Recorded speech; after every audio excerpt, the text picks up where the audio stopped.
Dapat ba? Aba, tingnan mo nga naman. Halika rito, Iha. Maupo ka, maupo ka. Halika, have a Oo. seat. Ano yun, ha? Ipaliwanag mo yung ginawa mo. Hindi ba malinaw yung sinabi ko no isang araw? Huwag niyo akong saktan dahil hindi ko pa alam ang kakampihan ko. Kang Damin! Pwede ba, ma'am? Hinaan niyo lang ang boses niyo. Paano kung may makarinig sa inyo? Hindi uubra yung ganong klaseng taktika. Hindi dapat maliitin si Kang Teha. Kayo na mismo nagsabi nun. Kailangan mas original ang approach niyo.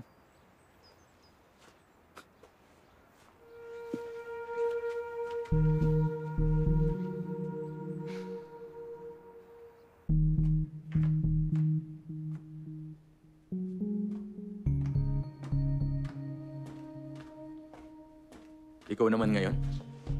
Ano yung ginawa mo kanina? Malapit na siya maging ex-girlfriend ko. Tapos na ako sa kanya. Bakit mo ba ito ginagawa? Ano bang pinaplano mo? Kung talagang curious ka, bakit hindi mo hulaan? Magtatrabaho na rin ako sa kumpanya.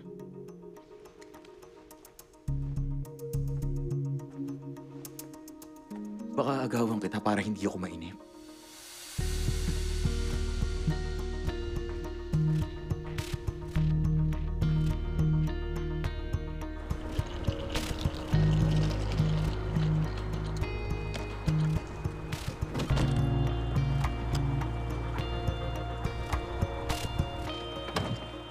Nandito na lahat ng kailangan mo, pati na ang bago mong tirahan.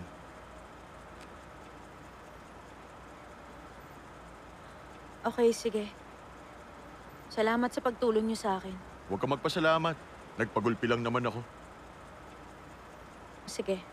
Tatawag na lang uli ako. Sige.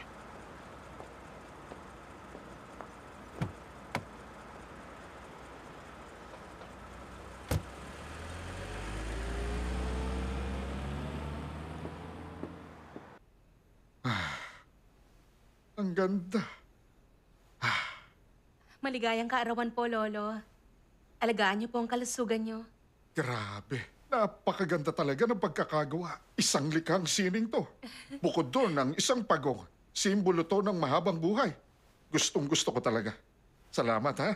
Isa ka sa pinaka-sweet na taong nakilala ko. Ha? Wala pong anuman. Bukod po doon, mahalaga po kayo sa amin ni Teha, Lolo. Talaga? Nako, masaya akong marinig yun.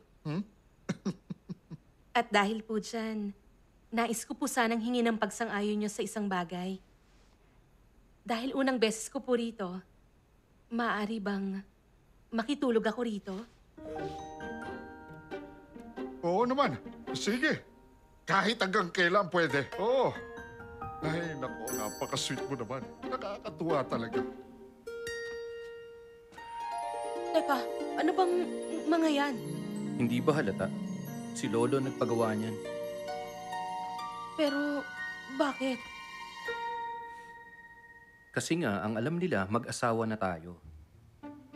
At ang mag-asawa, nagsasama dapat sa iisang kwarto.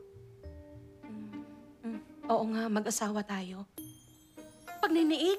Ano, magniniig tayo? Huwag kang sumigaw, baka may makarinig sa'yo. Umalis ka rito! Bakit mo ako pinapalis?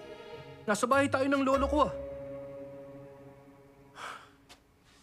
Magulo na nga ang sitwasyon, Huwag mo nang paguluhin pa.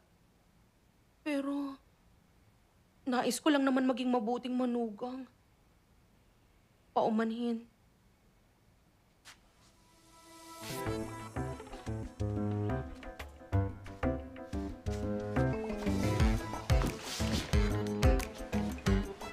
Anong ginagawa mo?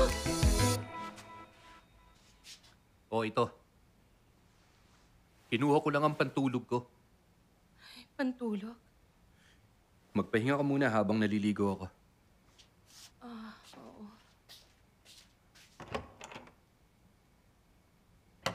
Maliligo? Bakit? Para saan? Nababaliw na ako.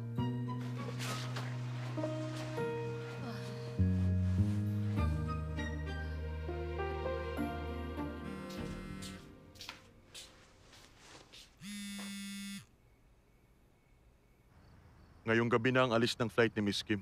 I-check mo pa rin siya kahit nasa US na siya. Yes, sir.